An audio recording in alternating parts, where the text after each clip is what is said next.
एक 12वी शिकणारा तरुण होता आणि त्या तरुणाला शिक्षणामध्ये जास्त काही इंटरेस्ट नव्हता. त्यानं अभ्यास केला तर त्याच्या लक्षातच राहत नव्हते. काही विषय त्याला जमतच नव्हते. मग त्याला परीक्षेमध्ये कमी मार्क पडायचे आणि कमी मार्क पडले की मग त्याचे शिक्षक त्याला रागवायचे, त्याला बोलायचे. असं करून ही बातमी त्या प्रिन्सिपलकडे पोहोचली आणि त्या प्रिन्सिपलनी त्या विद्यार्थ्याच्या वडिलांना फोन केला आणि म्हणे, तुम्ही कॉलेजमध्ये या, तुमच्या मुलाची अशी अशी तक्रार आहे. आता त्या मुलाचे वडील त्या कॉलेजमध्ये जातात, प्रिन्सिपलसोबत बोलू लागतात. तर मग ते सांगतात की तुमच्या मुलाला काहीतरी समजून सांगा, जरा त्याला शिकायचं सांगा, तो अभ्यास करत नाही, नुसत्या हुंदक्याच मारीत राहतं, इकडं तिकडं रिकामेच कामं करतं, परीक्षामध्ये त्याला काही चांगले मार्क पडत नाहीत. थोडं आम्ही लक्ष देतो, पण थोडं तुम्ही पण घरी त्याच्यावर लक्ष ठेवा.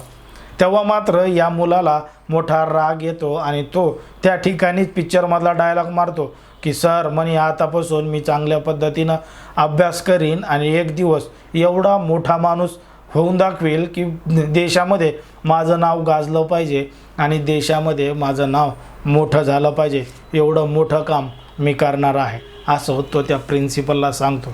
आता त्या प्रिन्सिपल म्हणतो, ठीक आहे, जर तू मोठा झाला तर ही आमच्यासाठीच अभिमानाची गोष्ट आहे, पण तुला त्यासाठी अभ्यास करावा लागेल. आता हा जो संपूर्ण घडलेला प्रकार होता, तो मुलगा एवढा मनावर घेतो आणि तिथूनच अभ्यासाला एक चांगली तयारी सुरू करतो. दिवस पाहत नाही, रात्र पाहत नाही आणि नुसता अभ्यासच करत राहतो. त्याला 12वीच्या परीक्षेमध्ये चांगले मार्क पडतात. तो ग्रॅज्युएशनच्या शिक्षणासाठी ॲडमिशनसुद्धा घेतो.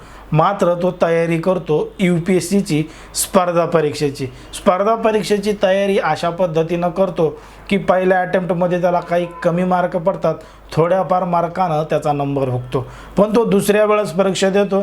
दुसऱ्या वेळेससुद्धा तो परीक्षा पास होतो, पण मात्र इंटरव्ह्यूमध्ये फेल होतो. आता मात्र तो जिद्द सोडत नाही. तिसऱ्या वेळेस जेव्हा परीक्षा देतो तेव्हा प्री पास होतो, मेन पास होतो, इंटरव्ह्यूसुद्धा पास होतो आणि एक मोठा अधिकारी होतो. पण ज्या पद्धतीनं तो अधिकारी झाला होता त्याच पद्धतीनं त्यानं एक नको ते कृत्यसुद्धा केलं होतं आणि त्यामुळंच त्याचं नाव संपूर्ण देशभरामध्ये पसरलं होतं. नेमकं कोण आहे अधिकारी, त्यानं असं काय केलं होतं हे आपण सविस्तर पाहणार आहोत.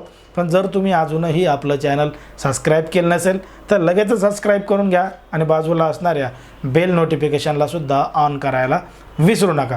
आता ही जी काही संपूर्ण घटना आहे ती आहे आपल्या महाराष्ट्रातीलच नाशिकची. नाशिक जिल्ह्यातील हा जो तरुण आहे तो नाशिकचा असल्याचं सांगितलं जातं. त्याचं नाव आहे सय्यद रियाज अहमद. हा 12वीचं शिक्षण घेत असताना त्याला कमी मार्क पडले होते आणि कमी मार्क पडल्यामुळं त्याचे जे शिक्षक आहेत त्यांनी त्याच्या घरच्यांना, वडिलांना त्या ठिकाणी बोलून घेतलं होतं आणि वडिलांना समजून सांगितलं.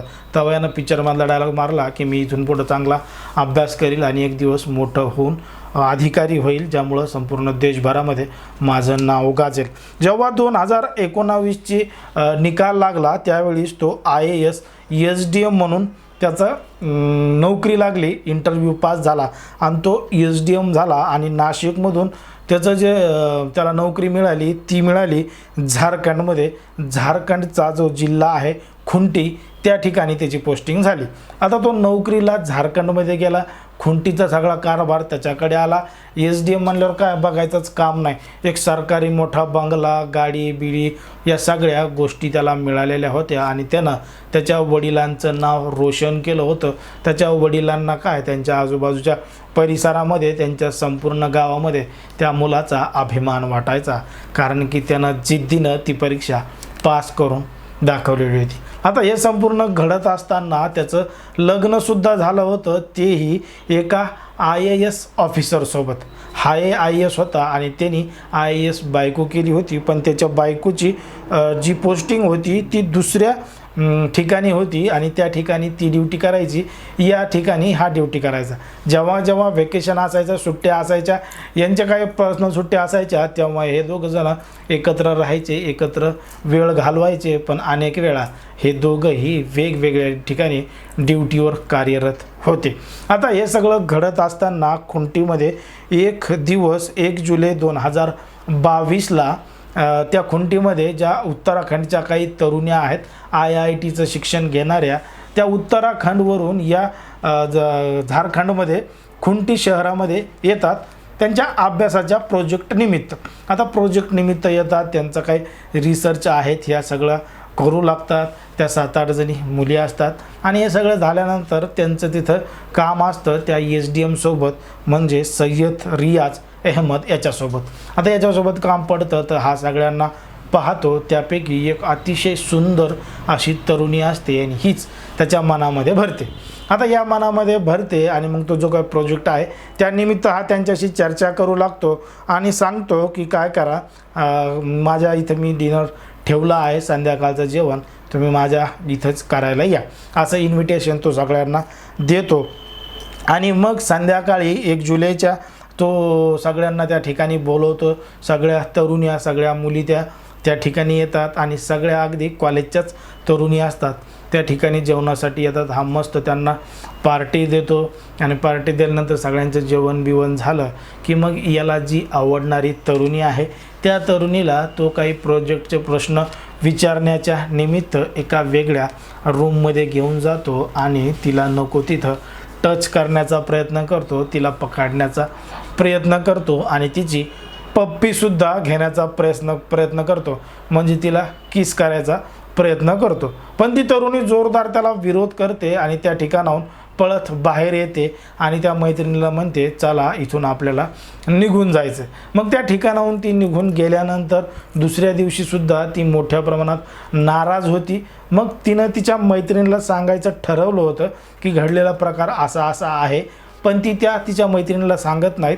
त्या मैत्रिणीच तिला विचारतात की अरे तुला काय झालं, जरा आपण रात्री तिथून आल्यापासून तुझा जरा मूड ऑफच दिसतोय, तू काहून एवढी नाराज आहे. मग ती सांगते की असं माझ्यासोबत घडलं, जे SDM आहेत सय्यद रियाज अहमद यांनी माझ्यासोबत अशा पद्धतीनं कृत्य करण्याचा प्रयत्न केला.